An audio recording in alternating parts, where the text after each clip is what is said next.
All right, are we doing this in question? Am I making a state, how do you want to? Why don't you give, at the top, you give just a sort of quick update about what we think the outcomes were for today, and then we can throw out Okay. questions, and then Okay. Lauren and Chris can be here to answer additional HR or operations questions that you might have. Yeah. Okay, good afternoon, everybody. Thank you for being here to talk about what's been happening with our transportation department, specifically with our bus drivers in the last couple of weeks. And so we had a meeting with them today at 11, and that was with members of what we call our bus driver advisory. This is a group of drivers that meets with our Senior Executive Director of Transportation, Tisha Davidson. And so they're a group that has been involved, and also some of the drivers that are not part of that, but that have been part of the I guess the walkout that has been happening for today was the third day of that. And so we met at 11 o'clock. We were able to rehash the plans and talk about the plans that we sent out to them last Friday. We allowed them again to talk in a smaller setting. It was probably about 20 of our drivers, along with Chris and Lauren, myself, our school board chair was in the room, and a few other staff members, but just to talk through again, what do you think about the proposals that we have, the proposal that we've given you of action steps for the future? What are your thoughts about these things? They were able to speak. We were probably together an hour and a half where they spoke, again, kind of reiterating some of their concerns. Some of it was restating what they had talked about in that Thursday night meeting. And so the meeting ended with us, you know, basically in an agreement to the actions that we have outlined and giving us a chance to now execute on those actions, as well as providing them a way to get their concerns immediately addressed. When our drivers have immediate concerns, a big part of the issue is that if it doesn't get addressed, you know, by someone that they go to, then it just festers. And pretty soon you've got one concern, another concern, and it creates this feeling of we must not be valued, someone is not listening to us, and we don't want any employee group in our district to ever feel that way. And so one of the solutions we've given them today is how do they go about getting their concerns addressed immediately? And the analogy I gave them is, you know, we really do have to fight little battles in this case. We have to address the little things so they don't become bigger things, and we don't have what happened here happen again. So we left the meeting in a positive state, and with drivers agreeing that they, in that meeting, now not every driver was in that meeting, obviously, but the ones that were in that meeting, everyone, many of them already have been working and had not stopped working, but some of the ones in the meeting that had will be back at work tomorrow. So we are looking forward to a new day and allowing us a chance to actually implement the plans that we have outlined with them. And today just gave us even more information that we needed to make sure that the actions we're designing are the right ones. So I will open up to any questions. Drivers want more money, more respect. Those are just some of the things. What are some of the ways that you guys are going to kind of meet the needs that they have brought up? Yep. So basically with the more money, one of the things that we are doing with them, and this was outlined in the letter, but we were able to explain it in more detail today. When we have 2 meetings next week with them, we are giving each driver an outline document personally of what their pay is per hour, what local longevity that was added last school year means in their pay, and what, because our board passed a market study rate that would take our drivers and all of our classified employees above the average of 5 specific entities, 2 districts of which are some of the highest paid districts. And so basically this individualized memo is going to outline for them all that has been done. I think when you look at a driver's salary, and I want everyone to know very clearly, by showing someone, here is what it was 4 years ago, here is what it is today, making sure you understand your pay, it's still never enough, but we have drastically increased. In some instances, a driver in 4 years may have increased their pay by 25%. They don't realize that. But I think the bigger issue with our drivers is with their pay was that this year it has been done differently. And that was because of the early start calendar. We started prepaying them so that they wouldn't have to wait too long to get paid in the first paycheck.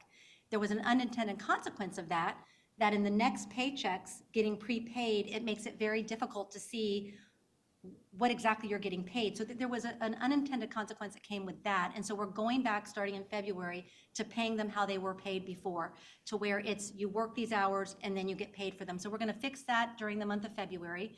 In addition to fixing their pay stub clearly outlined, here's the hours worked, here's what you make per hour. I mean, it was very clear for them before. I'm not really sure why that changed in the process, but it did. And so the pay stub going back to where they can really read it and be very clear about what they're making. And then their timesheet, the time, we started with a new time tracker this year, and that's also been a little bit confusing. And so all of those things are being fixed. And so, so that's about like making sure they're informed about their pay. And that was a huge issue, and that they can read the pay stub easily, that they know what they're making. And again, we talked to them about they are getting another raise. Our not local longevity, I'm sorry, that was last year's raise. And that will happen, for those that don't remember that, for every 3 years worked, someone got a 1% raise. So if you were in the system for 21 years, you would have gotten 1% every 3 years, which would be a 7% raise, and that would be on top of any state raise. And so it just every 3 years you're getting a bump up, and that's in addition to any other raises. And so a lot of this is just being clearly explaining it. And then we also, with the new market rate that was approved, that will be built into next year's budget. And so them understanding what that means for their paycheck for next school year is also very important. Because I can't speak for them exactly, but just from what I've heard, I think you're saying for what they go through, sometimes they're not paid enough. Yeah. So how are we going to go about the respect or the behavior Yeah. on buses? Right. No, and those are very good questions. And so basically, working conditions are, I'm not going to say they're equally as important to what people make. It's the working conditions, and that's for every employee group. This is not just the bus drivers. This is every group of employees has to feel that they are respected, and they have to feel that they are in conditions that show that they are valued. And so part of the plan, we talked a lot, probably about the first 45 minutes of the meeting today, was again rehashing discipline and concerns around student behavior, sometimes parent response to drivers, sometimes school staff response to drivers. It was varied, and we listened to very specific situations. And so we outlined the plan, and we will be rolling that out with them next week. It is a plan that will launch to students and families in January, but will be shared with bus drivers and principals next week around discipline and what that's going to look like on the bus with very specific protocols. And so again, and this is coming from at the systems level with those system-wide protocols. And it'll benefit not only the drivers, it'll benefit the school teams that are also responding to driver concerns about discipline on the bus. For those drivers that feel they're running routes that are difficult to run, and if they would like a person to support them, we're gathering data to find out how many drivers feel that way about their runs, so we can determine next steps with having someone ride buses with our drivers. So that will help when a driver feels that, my entire bus I'm having issues with, another person on that bus to be able to do the proximity, to be able to help with discipline is going to be very helpful. For drivers that just have a child that misbehaves or two that misbehave, they need to know that when they come back to the school and they submit that referral, we need to make sure we're closing the loop with them. So there's protocols across the board that will create that consistency. And that's what it's about, consistency, not being left up to individual schools, but a system level consistency for how we are dealing with discipline referrals. And again, we're going to continue with training for everyone. Behavior is a continuous, you have to have a lot of training to work with some of the behaviors that our adults in our school district are faced with every day.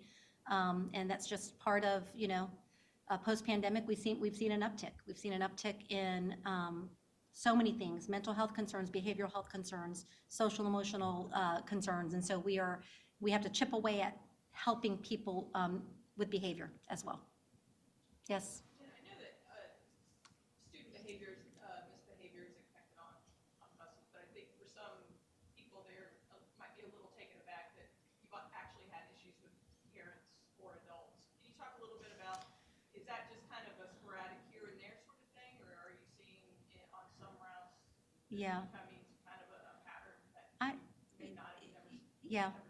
I've never seen before. I have personally, talking to the group today and hearing individual, I haven't heard a system-wide level of some type of pattern with this at all. But one thing we found out today is that that may not always rise to the level of me or of even knowing that a parent has done that. And so one of the things that we, in our conversations with them today is that, what is the process now when that has happened? What has happened? Parents, nobody is allowed on a bus, maybe law enforcement, an employee, but a parent is not allowed to get onto a school bus unless they have a prearranged agreement that they have to, buckle in their child. That might be a younger student or a student with disabilities. But other than that, no parent should be on a bus, and it's actually against the law to be on a bus. And so to find out that there have been, I've only heard about a couple of instances, but it sounds like it is more widespread when you talk to the drivers. So I think us finding out, being able to escalate that above just the supervisor of the driver, but getting that to where Ms. Davidson can actually monitor that data and make sure that we're aware of it as a system. But I do think that what we're sending out to parents in January is going to be very clear about our expectations around respect toward our bus drivers. And that's respect toward everyone. Every employee should have a level of respect. And we should also maintain a level of respect with our parents as well. So again, all of this is about respect as a whole. We need to respect our children, we need to respect our parents, and they need to respect us. And so it is a two-way street here. But we're gonna do a better job of monitoring that, so I know exactly how many times it's happened, because again, I've only been made aware of a couple. What changed between, Monday and Tuesday, when the first few days of the walkout and today? Was it that meeting that you had with them, or was it the different things that you addressed today?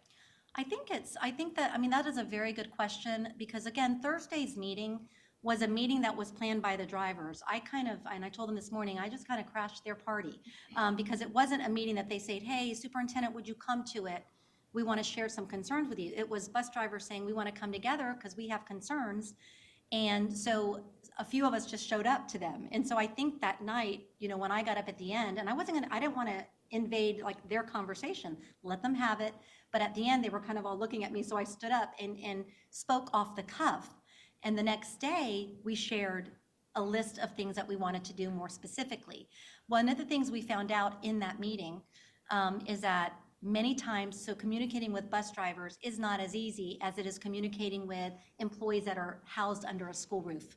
And you can use the principal to get messages to a custodian or to a TA or to a child nutrition worker, whereas getting messages out to bus drivers is more difficult. And especially when they were very honest and said, we don't really read emails very much, and we don't really, and one of our methods is sending out mass emails. We don't really listen to the robocalls very much. That's one of our other, and then we also use the tactic of putting something on their seat because we know they're gonna show up on their bus that next day. But then, if you put a two-page memo on a seat, you've gotta hope that that's gonna be read. And so I think one of the things that we said today that was very clear is that we need to have better lines of communications. And that means this. Every month, and this was in the letter, but we are very serious about it, and I think they realize that as well after today, that every month, Ms. Davidson is going to meet with drivers collectively, that's what they want, in a sit-down where it's just her and them, where they can bring these concerns alive to her regularly each month. I think holding in concerns and not escalating them to someone that can address them can be it can be overwhelming. And I think what happens with employees is you feel like you're not being heard, you feel like you're not being respected, all this stuff is bubbling up, one thing happens, the next thing happens, and all of a sudden, we gotta come together and do something about this. I'm really glad that it escalated up the chain, and so that we can take a systems approach, because this is not, the issues about pay, this is not a department issue. It was not a transportation issue about the pay, it was a systems level issue. Systems level issues need a systems level response. So I think today we were able to allow them to restate the issues, but we were very clear with our next steps and asking them, please allow us to execute on these next steps. I am completely committed, because I will say, I've been here for 4 years, and my biggest the biggest thing, the most important thing for me as a superintendent is that every single employee in our school district feels valued. And I told them today that is not lip service. It's how I live every day. It's how I wake up. It's how we've been trying to address classified pay because they're our least paid employees. And so that has been the focus the last 4 years. And I try to just have a sincere conversation with them and tell them that do not wait anymore. Do not wait. One thing happens, you feel like you've taken it to who you need to take it to, and it doesn't get fixed. Go to the next place. And Miss Davidson is going to be that place. And unfortunately, we're going to need to do that a lot in the beginning as we also work with our supervisors and our entire department to make sure that we are all leading from a place of listening and of problem solving and of making sure that our employees feel valued. That has to be the expectation for all leaders. And so I think today was just, we think you're being heard. My last question then was, let me just go through everything again. Is there anything that we have not addressed within our approach to change? And they felt at the end of that nope. And I said, so tomorrow, basically, all of this has been an eye-opening for what we need to do as a system. But at the end of the day, the unintended consequence, and I've used that word 3 times, and I know that, but it's hurting kids because we need to make sure kids get to school. And all of them want the same thing. None of the drivers that have called in wanted to do any harm to children. And I think that we all knew that today. We all agreed to that. And so in the room, the consensus was in the room, we will be back at work tomorrow morning. Yes. I know you're saying this new market rate is going to be built into the new school year, but how are you addressing that concern that like, oh, we need immediate pay increase now, if that's not going to start until the next fiscal year or next school year? Yeah, so I think that honestly, it's number one is knowing exactly what that is even going to mean for them. And also some of them are getting another bump in their longevity this year. So it really is about them understanding where they are, where they started, where they are now, and where they're going next school year. It is a process of increasing pay. And again, bus drivers have been a group that we've actually probably addressed the most with, from extra money to run additional routes when we got back from the pandemic, to attendance bonuses, so we've got many classified employee groups that we're trying to address at once. And next Tuesday, I'll be bringing one last proposal to the board around all of our employees. That is a one-time, I'm not going to get into detail of that because I need to bring it to the board next Tuesday. And so if we're able to do something before the holidays, we will. But again, for an actual raise, hourly raise, that's going to happen in the fall unless we are able to uncover other dollars now. But I think them understanding what that means for their check is very important because it's a year-by-year raise. Last year, when the state gave a 6% raise to drivers, we bumped it up to 8%, and we did local longevity. But it's someone actually understanding that and what that means for their pay. And so part of this is just making sure they know that, and they see that we are committed to increasing their pay as much as we can every year. This is a process, and I think it will also help over time as the state might relook at, can we compensate our employees better in our education systems? Like if they start to say, okay, we need to send more money to make sure that our drivers are compensated and that all employees are compensated, like any time that we have an opportunity to increase pay, we will. And I think part of it is them knowing that. And we also work with a classified advisory council that represents all of our classified groups, and we're at the table with them quarterly. They have a board, and we meet with them. And every issue that comes up, we address together with them. And so we need to make sure that whoever is representing bus drivers on that advisory, that message also gets back and forth to our drivers. One more question for the superintendent, she has to run for other meetings, and Chris and Board will answer any other questions you have. So, So I know you also mentioned the fact that there's some actual changes that you're going to be putting into place, but how is that going to be monitored in the future, starting in January, starting in February, to ensure that Yep. this walkout doesn't happen? Yeah. And we don't lose drivers? Right, that was part of the discussion today, was actually monitoring and having checkpoints. And so those monthly checkpoints are in-person meetings that the drivers have requested to be able to actually hold us accountable to that. And that's what we talked about today. So there will be a process each of those monthly meetings for an accountability check on the plans. Where are we with the plans? How are they feeling as a result of those plans? And what feedback do they have for us as we keep moving forward? And so, I mean, there's no better pulse check than actually meeting with people to see the impact of what you put in place. What is that impact having on them? And so I think those monthly pulse checks with the drivers will tell us, yep, you're hitting the mark, this is helping, nope, we're still having these issues. And we're hoping, and what I did say today is, when you're talking about large-scale change with people involved, it's gonna be a process for sure. So I said it may not be in 3 days you see, oh my gosh, there's a huge difference, but in 2 weeks, in 3 weeks, in 4 weeks, you should really start to feel the change being, taking shape. We'll let Ms. McManus go. And I had just asked you guys online for him to give a brief explanation, because some folks thought that this was like a union negotiation today, where we're doing a deal. And like, I just want to make sure you understand kind of that, how that works, that we don't have an employee union, so maybe we can ask. Do you want to talk about that? Mr. Whitehead Do you want to talk about that? about Is there any final question? I have a 5 o'clock, I mean, it's in this building, thank goodness, but is there any other question for me before I jump out? That could take me 30 seconds. Anything you would say to parents who, have had to live with this? Yes. Yes, I definitely want to apologize to our parents. I know that working parents rely on our school bus transportation, and I am sorry to them that this has been added any kind of burden to their plate. And so, we are, again, us fixing or addressing adult issues should not have an impact on our children. So I apologize for that. That was not the intention of our drivers. And again, I believe honestly together we can make all these changes, and we're moving in the right direction. And so again, thank you to our families for their patience. Any other?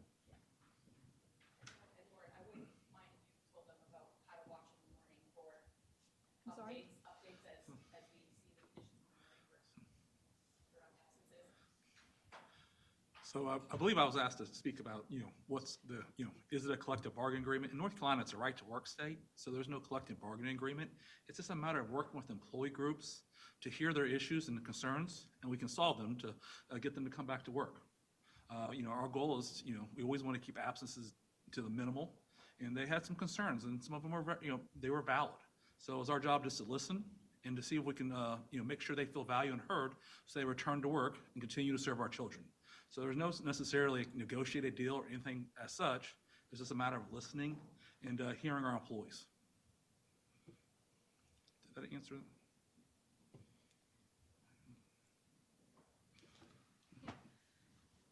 So in closing, we will continue to monitor all of our corridors and communicate with our drivers. And if we do have any absences that continue tomorrow, we will continue to push messages out through our EduLog app so that parents know the specific runs that are impacted. Those communications will also go to our schools so that schools can push messages out through Remind and their other communications as well. Are there any follow-up questions? Yeah, is there anything on the timeliness of those kind of responses or requests that parents should know about? Because that was something that I think a lot of frustration was seen, like, oh, I didn't know until like an hour too late to be able to keep the kids in school. So some of our drivers are reporting their absences early, but buses start rolling at 5:15 in the morning. And so sometimes those call-outs come in between 4:30 and 5:15, even 5:30, 5:45. And so we are making those adjustments in as real time as possible. We have an excellent team that's picking up as many runs as they can.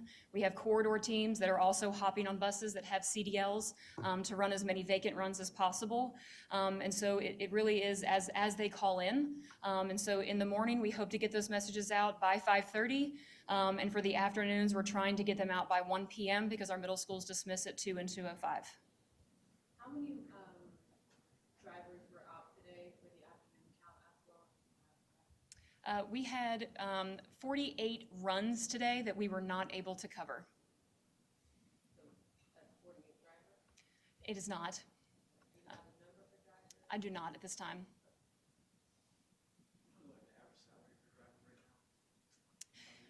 So starting is $16.69 and the highest is $27.31. I'm looking to my right at my HR guy. And the average for our drivers is around $17.50 to $18. And I know that the ones that were in the room, it seems that they would be coming back to work tomorrow. Do you know if any others will be calling out, or is it just we'll wait and see what happens tomorrow? Yeah, we are definitely not sitting back and waiting. You know, our ask of the advocacy group was to share the meeting today and talk about the decisions and the next steps in our communications and encourage their fellow drivers to also come back to work. Our corridor teams are also reaching out to drivers, having the same communications, and working to get everyone back that we possibly can.